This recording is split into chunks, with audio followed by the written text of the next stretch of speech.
ചേർത്ത് പൊടിച്ചെടുത്ത പഞ്ചസാര 3 മുട്ടയുടെ മഞ്ഞക്കരുവിലേക്ക് ചേർത്ത് മിക്സ് ചെയ്യാൻ പോവാണ് കേട്ടോ. 100 ഗ്രാം പഞ്ചസാരയാണ്.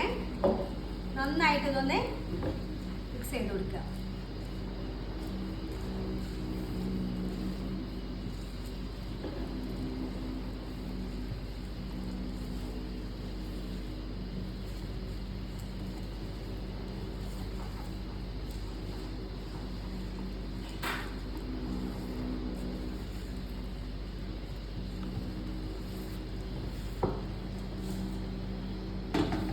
ഗ്യാസ് സ്റ്റോപ്പിൽ വെച്ചിട്ട് ഈ മുട്ടയുടെ മഞ്ഞയും ഈ പഞ്ചസാരയും കൂടെ നമ്മളൊന്ന് കുക്ക് ചെയ്തെടുക്കാം, ക്രീമി ആവുന്ന വരെ.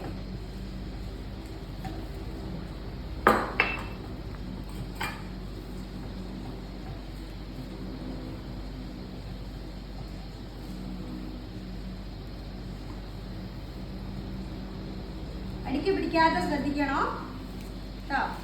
വളരെ സിമ്മിലിട്ടിട്ട് സ്ലോ കുക്കാണ് ചെയ്യേണ്ടത്. അപ്പോൾ പഞ്ചസാര എല്ലാം മെൽട്ടായി ഒരു ലിക്വിഡ് പോലെ വെള്ളം പോലെ ആവും. പിന്നെ മുട്ടയുടെ മഞ്ഞക്കറിയിൽ ഇത് കുറുകി കുറുകി കുറുകി വരും.